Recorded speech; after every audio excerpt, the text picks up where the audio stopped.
back to our channel. I know it's been a little while since we've did a video, it's just that we've been very busy.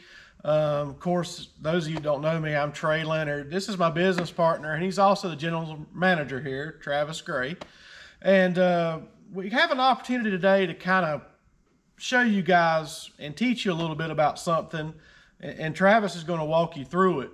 We get the question all the time about these particular golf carts that have kind of busted onto the scene in the last few years. There's several brands out there. A lot of them are the so-called China golf carts. They're not the typical E-Z-GO or the club car or things like that. And of course, we always hear they're $1,000, $2,000, $3,000, $4,000 cheaper. So we were fortunate enough to have a golf cart brought into our service department today. And I'm going to turn it over to Travis, and Travis is going to kind of point out some things that you may not know as an amateur, someone who's just getting on the golf cart and taking it for a ride. So I'm going to turn it over to Travis, and he's going to kind of walk you through some things and show you some of the big differences. Hey guys, again, I'm Travis here at the Golf Cart Outlet of Mount Airy, where we are an authorized club car, E-Z-GO, and Star dealer. The things that I want you to understand, and we're going to do a comparison between this particular vehicle, a club car, and an E-Z-GO that we have in stock. And there's reasons that you pay less for certain manufactured vehicles coming from China this day and age. And as Trey alluded to, these carts have busted on the scene in the past few years simply because major manufacturers here in the U.S. have had trouble keeping up with the demand. Supplies have been low, and it's allowed other golf cart manufacturers to sell a lot of their units. But the problem is there is a reason that they are cheaper than a club car or an E-Z-GO or even the Star that we carry. Before we carried a foreign manufactured vehicle, we really done some research on the quality of that vehicle, and there's a reason that it's higher than most of the other Chinese manufactured vehicles. You have to remember, in China, their regulations are a lot different than they are here in the United States. In China, you can take a golf cart that's manufactured by a company, and you can take it and you can build it exactly the same way without any type of copyright infringements. You just do it cheaper. They find ways to build the vehicle cheaper. And as you're gonna see, so as you guys can see, the chassis on this vehicle is made out of steel. Tubular steel, of a very small gauge. But the thing that I'm most concerned about when I look at this vehicle are all the weld points on the frame to make this thing a chassis. All right, so you have two frame rails that run front to back. That's similar to the design of a club car aluminum chassis. However, you can see where to attach the frame to the chassis, they have pancake plates in place. Everywhere that a frame or metal is welded, it's more susceptible to corrosion, to rust, to failing. And as you can see, and this is a 2022 model, so this vehicle is less than a year old. It's never spent its life at the coast where it's been exposed to harsher conditions or environments such as the salt from the ocean. You're already starting to get cracks and welds. Every place that this chassis has been welded, there are burn through holes from where the welders are burning through. These vehicles aren't being welded by a machine, all right? They're being welded by an individual that's probably not even certified to weld, and they're throwing these together. You would never in any other market of automobiles or vehicles see where they take pancake steel plates to fill a void from the upper part of the chassis at the body to the actual frame itself. You would never see that. The reason is because it's going to fail. It's going to rust. It's going to come apart. As we move closer to the front of the vehicle, they've built the straight chassis that runs from the front to the back, and they've tried to reinforce it with another square tube with box supports that are not welded very good at all. You can see how bad the welds are. There's weld splatter everywhere under this chassis. They've taken the vehicle and the chassis itself, and they've put some type of metal protected paint. You can see where it's dripped. Even on the side, on the passenger side, you can see where it's ran and it's dried, and it really looks like corrosion. The front, you can see how they have a modular design for the front suspension. Each component each area that this is built has welds in it. Whereas a club car, there's no welded components in the front assembly when you're talking about the A-arms, all right? Or the substructure. It's not welded to the frame, it's bolted. It's specifically designed to withstand everything that you could potentially put these vehicles through for what they're designed for. And this vehicle is just put together to get a vehicle. There's no engineering that's ever been put into this. They see how they make it based off of a cart that they saw another manufacturer build, and they tried to replicate it as cheap as possible. You can even come up and see the upper structure where the leaf springs and the upper structure of the suspension is welded together.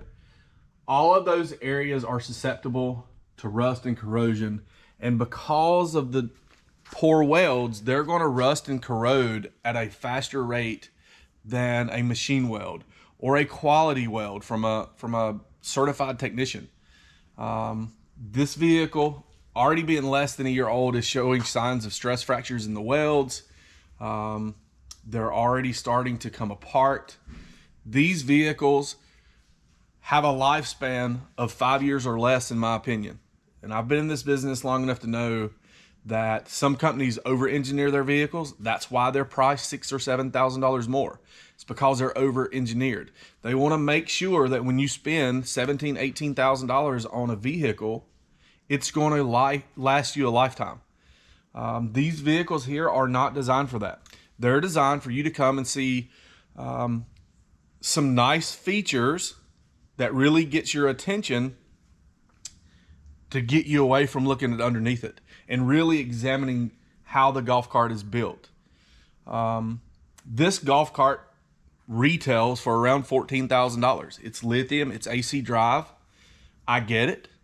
But would you want to spend $14,000 on this vehicle or spend $18,000 on an E-Z-Go lithium that has a lifetime frame warranty? I guarantee this frame has no warranty. There's no way you could warranty this. If it is, it's a limited warranty. And you know how limited warranties are. They're going to try to find a way to get out of paying to replace the frame. It's not going to happen. What we're going to do is we're going to get this cart off the lift, and I'm going to bring an E-Z-Go in. That way we can show you the difference. And Amy, who's our videographer for the day, she's going to go back through and just look at the intricate components of this, and then I'll see you back when we have the E-Z-Go in.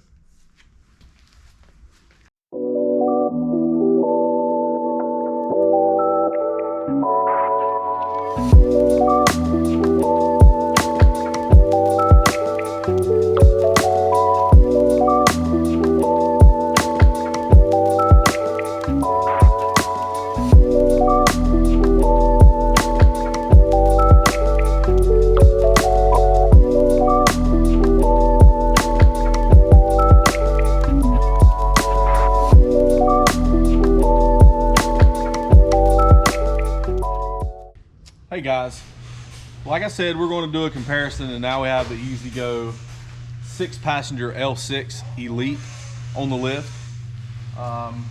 You know, engineering on anything that you purchase is very important, because you want the most engineered vehicle or electronic that you can buy, especially when you're talking about thousands of dollars, because you know that the time and effort and money has been spent to engineer it to the best of the vehicle's capability. And what I mean by that is this.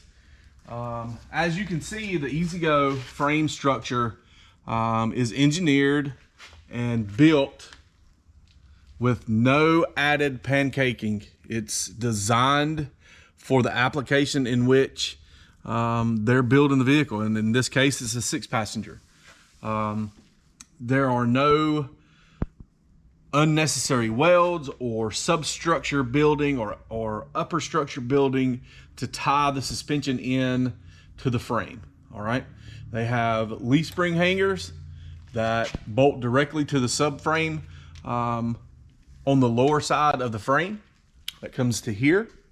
Why that's important is anywhere there's a weld, like I said in demonstrating or showing you guys the other vehicle, anywhere there is welds, it's susceptible to corrosion and rust.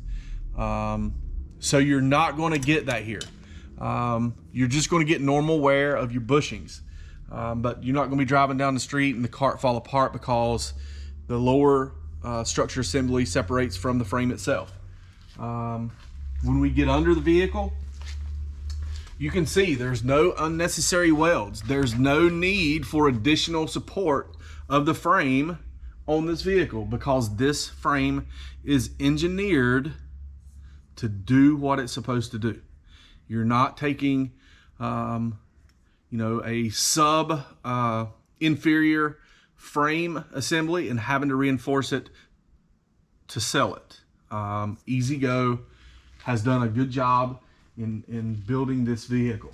The front suspension, all right, there are no substructures, no upper structures that connect the front weldment or the front suspension to the frame. All right, the E-Z-GO does a 2 leaf spring design to a weldment frame, and that's what your front suspension is made up of, a front axle weldment. This thing is not going to break. It's not going to fail unless you do something that you're not supposed to do. On the top, gas shocks is what holds the front, the top assembly to the chassis itself. No need for welding and putting a cross member here and a support member there. There's no need because of the way that this frame is designed. All right, as you can see, the frame runs to here, it terminates, and then your floor panel assembly ties into it.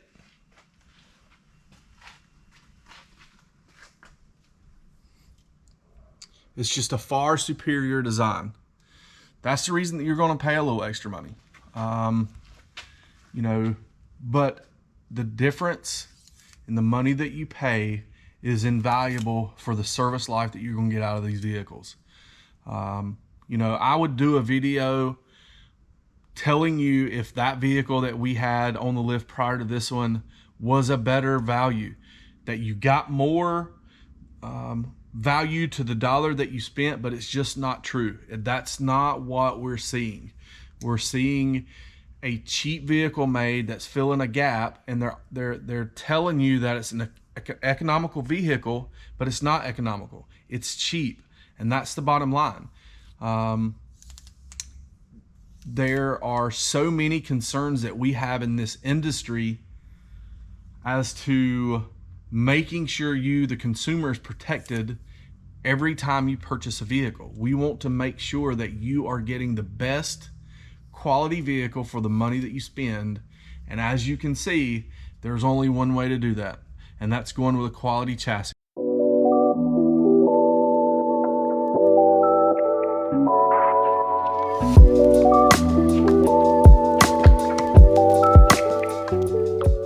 All right, and once again, I want to thank Travis for kind of walking you guys through the difference of a China-made golf cart and an American-made quality-built golf cart. And most of the things that we looked at today just involved structural components, the frame, the chassis, stuff like that.